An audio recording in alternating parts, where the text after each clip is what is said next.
to Imam al-Hussein alayhi salam believe that every Shia has the right to travel freely to this holy city.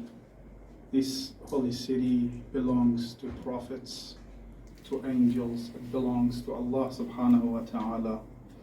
And as probably everyone knows, that there is too many narrations indicating that man zara al-Husayn bi Karbala kaman zara Allah fawqa arsha. Whoever visits Imam Hussein alayhi salam in the city of Karbala is like someone, and Allah subhanahu wa ta'ala won't ban anyone from traveling to his city. Yeah. So if Kaaba is the house of Allah, Karbala is the city of Allah subhanahu wa ta'ala. And we actually talked to officials and told them that we disagree with your decision to ban Shia from India, for instance, or from Iran. They just limited the numbers. As you know, millions come to visit Karbala every year, probably 4 or 5 millions. And this year they just gave the permission for 60,000 to travel from Iran to Karbala. This city, it belongs to you.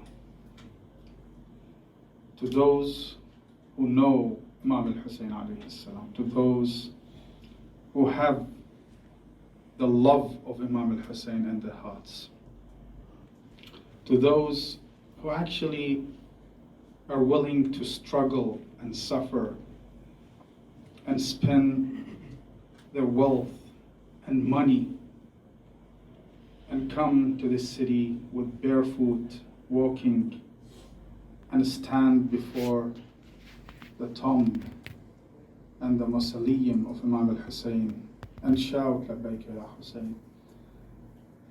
The only thing that they want to do is just to inform Imam al-Hussein, to address that if we did not have the opportunity to be with you in the day of Ashura, we are now here.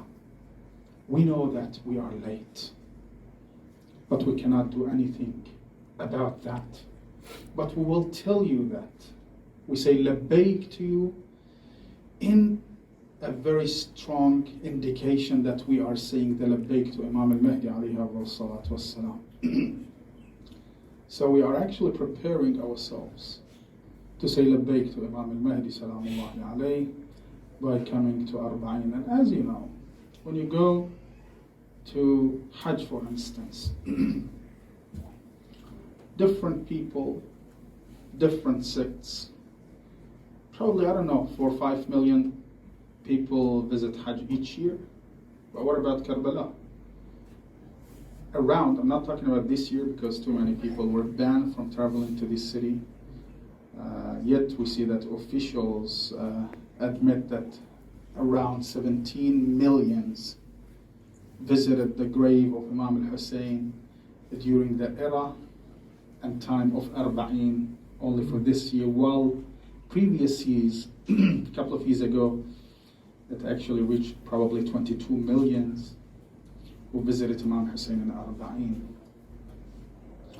So although you see this city is much probably smaller than Mecca,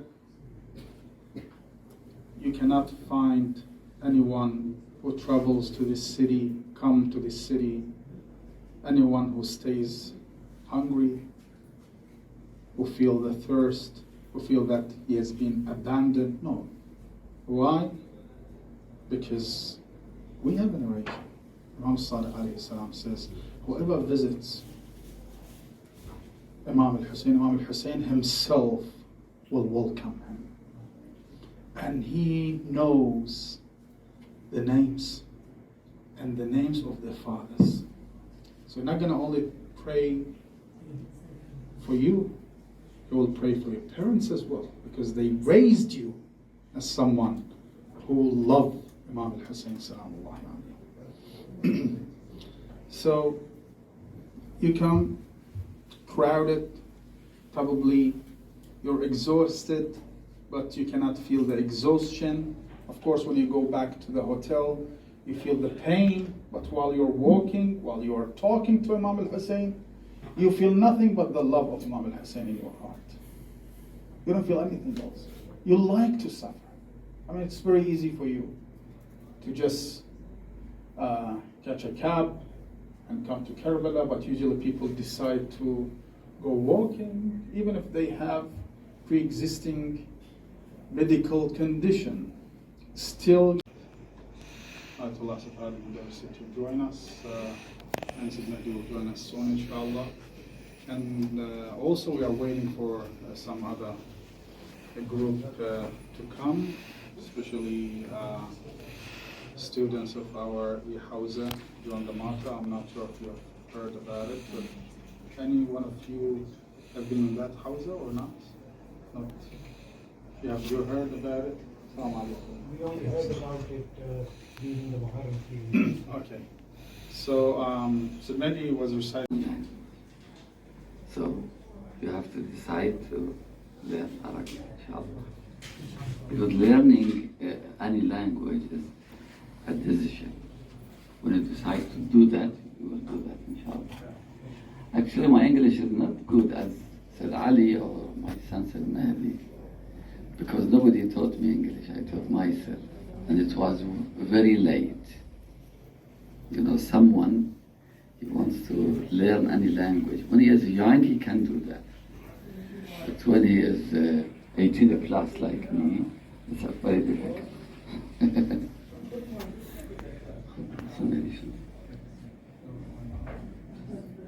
الأخ من مانشستر حوزة يوغا.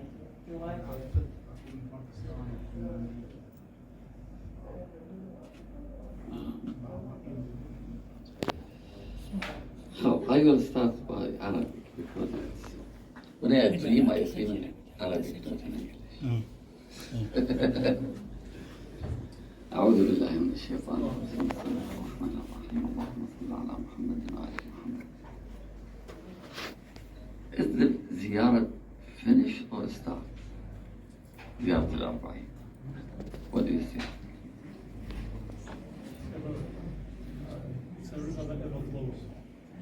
Usually the people say it's finished, but I think it is start. لأن شيخنا عليك الترجمة، لأن الحقيقة الإمام الحسين طاقة إلهية، إمام رباني، ويمثل رب العالمين في الأرض، أمين الله في أرضه، حجته على عباده.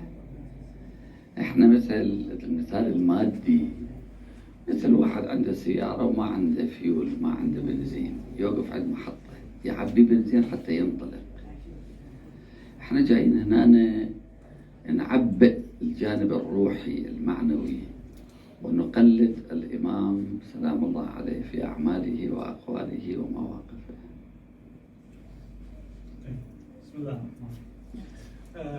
Basically, they're saying that Imam Hussein is a power source, a godly source of energy that we come to refuel our souls. In order to rejuvenate ourselves and our souls, to continue in this life through the path that he, Imam Hussein Salamullah alayhi, has made clean for us, and to walk towards salvation and being out. اللي ركض يشرب من المعصية. ذاك الوقت الثياب كانوا يصنعوها بالإبرة والخيط اليدوي، هاند ميد. اليوم يعني كانوا يستخدمون خيوط قوية. ركض باتجاه الباب، ركضت وراها زليخة، أمسكت بثوبه، انشق الثوب. يعني شنو قوة جاذبية زليخة وقوة الدافع مال يوسف، يريد يهرب من المعصية، مع أن المعصية لذيذة كانت تلك، هيت لك. وصنعت غرفة المرايا حتى يراها بأي اتجاه اللي يشوف، لأنها قالت لوظيفتها، قالت كيف أستطيع أن أصيد يوسف؟ ما صيدته حتى لا. قالت لا. قال كيف؟ قالت لأنه لم يرى وجهي قط. خلال كل هاي المدة من يوم اللي صير ما شايف وجهي. فأقول يوم اللي يهرب من المعصية ما يحب المعصية، ما يريد، يعني يهرب مثل ما واحد يهرب من الأسد، من الذئب، من فيروس قاتل مثلا. Run from sins the way we run and escape from a wild beast, a lion, a tiger, or a virus.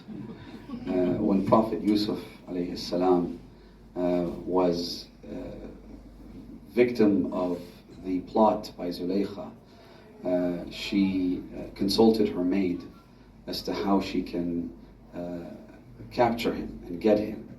And so the maid said, you haven't had any luck? And she said, no, because he's never looked me in the face. He's never seen what I look like.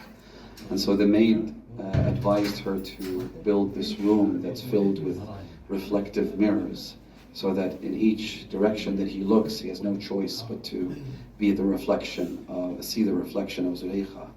And when she tried to entrap him that way, he ran, despite the fact that clothes were made with very thick textiles back then, and they were all handmade.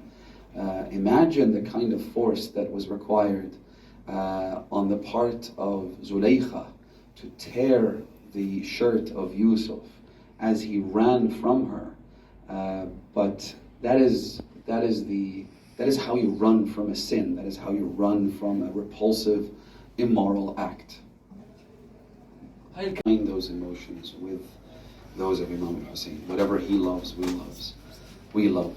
And whatever he dislikes, we dislike.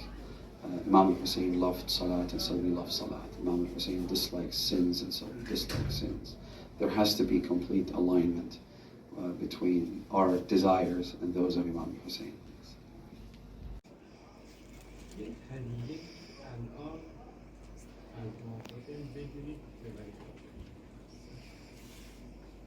هدیه که از آن حسین میخواد توی خونه است، بچه است، اینا خوبه. ولی هدیه مهمه که